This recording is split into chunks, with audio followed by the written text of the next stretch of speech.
କରିବାକୁ ଯାଉଛି।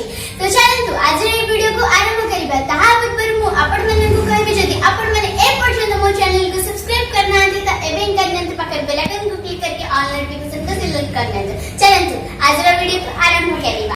मधुर वचन है औषधि, कटक वचन है तीर, श्रवण द्वार है संचरे साले सकल सरे।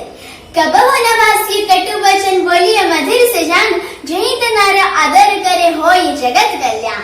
तुलसी मीठे वचन दे सुख उपज चहु और, बसीकरण एक मंत्र है परिहर वचन कठोर।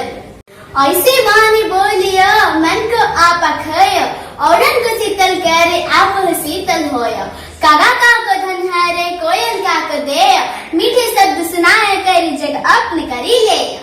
भावार्थ कथाबार्तारे सर्वदा मधुर कथा कहवा उचित, क्रूर कथा क्रोधित हेले मध्य प्रयोग करबा उचित नुहे। आमर वचन रे नियंत्रण रखी सर्वदा मधुर कथा कहवा उचित। बाक संयम सुखी जीवनर मूल मंत्र अटे। तो फ्रेंड्स आज video, I hope you all like this video. जदि आपनको ये वीडियो भल लगी तो वीडियो लाइक कर दियंतु, शेयर करंतु, आम चैनल को सब्सक्राइब करंतु, पाखे बेल आइकन को क्लिक करके ऑल नोटिफिकेशन को सिलेक्ट करनियंतु। मिस बाय को वीडियो रे से पर्यंत bye bye, stay home, stay safe, always be smile, bye.